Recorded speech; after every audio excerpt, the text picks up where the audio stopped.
Hello दोस्तों, आपका स्वागत है हमारे चैनल @पर्सनल टैक्स में। आज की वीडियो में हम डिस्कस करेंगे जीएसटी की ईयर एंड कंप्लायंसेस चेकलिस्ट, जो कि एक बहुत ही ज़रूरी चेकलिस्ट है जब आप अपनी फाइनेंशियल ईयर को ख़त्म कर रहे हैं जीएसटी पॉइंट ऑफ व्यू से, जिससे कि आपकी कोई भी नॉन कंप्लायंस ना रह जाए। तो चलिए वीडियो को शुरू करते हैं। As the financial year 24-25 ends, businesses must ensure that they meet all compliance obligations to avoid penalties, interest charges or disruption in operations। हमने यहाँ पर कुछ टाइमलाइंस, कुछ एक्शंस रिक्वायर्ड बनाए हैं जो कि आपको 31 मार्च 2025 तक या उससे पहले करने हैं। की एक्टिविटीज में क्या क्या है? एलयूटी रिन्यूअल फॉर एक्सपोर्टर्स, इसके लिए टाइमलाइन क्या है? 1 अप्रैल 2025। Businesses engaged in the export of goods and services without payment of tax must renew their letter of undertaking for the financial year 25-26. Failing to renew on time may lead to tax liability on exports. Adoption of a new invoice series, 1 अप्रैल 2025 से जब आप नई financial year में enter करेंगे तो आपको नई invoice series शुरू करनी है। क्या करना है? As per rule 46B of the CGST rules 2017, businesses must adopt a new invoice numbering system at the beginning of each financial year. A unique invoice must be maintained to ensure compliance with GST rules. Declaration for GST under forward charge. तो for GST में GST में GTA के लिए, goods transport agency के लिए, forward charge as well as reverse charge दोनों option available हैं।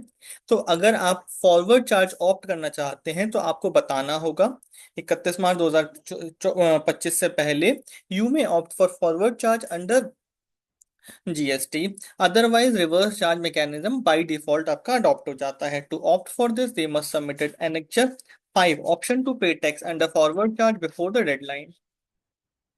Annual common ITC reversal calculation,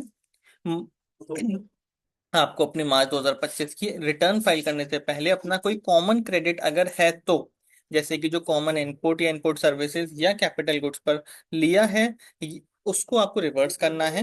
performance annual ITC reverse calculation as per rule 42-43 of the CGST rules.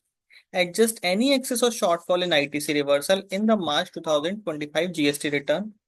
Report additional reversals by 1st of April 2025 to avoid interest charges on delayed reporting. Amnesty scheme, amnesty scheme क्या होती है? जो past में आपकी GST liabilities का tax payment रह गया था, उस पर आपको इंटरेस्ट की एक छूट दी है जीएसटी डिपार्टमेंट ने। उसको अवेल करने के लिए टाइमलाइन 31 मार्च 2025। फॉर्म सबमिशन की टाइमलाइन है 30 June 2025।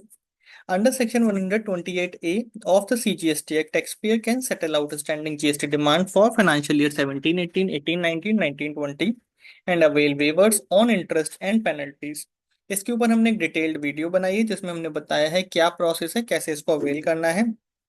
Payments must be made before 31 March 2025। Forms आपको फिल करने हैं 30 जून 2025 से पहले। Any appeals filed against tax demand must be withdrawn to benefit from the scheme. Late fees waiver for GSTR 9 and 9C, तो इस पर भी हमने एक डिटेल्ड वीडियो अपने चैनल पर बनाई है। If GSTR 9 has been filed but GSTR 9C is pending, businesses must file GSTR 9C before 31 March 2025 to avail late fees waiver under section 47।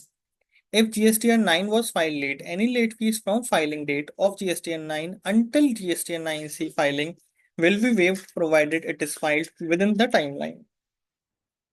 Filing of annual ROD TEP annual return ARR for exporters कब तक करनी है? 31 March 2025। Grace period है 30 June 2025 with 10,000 rupees composition fees. As per public notice, import export code holders with ROD TEP claims exceeding 1 crore for financial year 23-24 must submit an annual roadmap return before the timeline. A 3 months grace period is available for late filing subject to rupees 10,000 composition fees। और क्या activities आपको करनी है? Reconciliation of outward supply GSTR 1 और 3B का, reconciliation of ITC 2B versus books versus 3B, matching turnover with financial statements, payment of pending tax liabilities, issuance of credit debit note, GSTR 9 annual return preparation, GSTR 9C reconciliation statement, adjustment of any discrepancies in books and return, verifying missed ITC claims for the year, adjustment for ineligible ITC, reversal of ITC as per rules. Conclusion. तो conclusion ये है कि भाई आप इन इन सारी चीजों को ध्यान में रखते हुए 31 मार्च 2025 से पहले अपनी सारी कंप्लाइंसेस पूरी कर लीजिए, जिससे कि कोई भी penalty due to non compliance of GST law आपके ऊपर नहीं लगे। साथ ही साथ हमारे चैनल पर्सनल टैक्स को आप सब्सक्राइब कर सकते हैं, और इस तरह के कंटेंट आपको टाइम टू टाइम नोटिफाई होते रहेंगे, और हम आपको याद दिलाते रहेंगे कि क्या क्या प्रैक्टिसेस या क्या क्या कंप्लाइंसेस आपको करनी है, जिससे कि आप पेनल्टी से बच सकें। हम लेटेस्ट गाइडलाइंस, लेटेस्ट सर्कुलर्स जो भी जीएसटी डिपार्टमेंट या इनकम टैक्स डिपार्टमेंट इशू करता है, वो भी आपके साथ टाइम टू टाइम वीडियोस में शेयर करते रहते हैं। Thank you very much.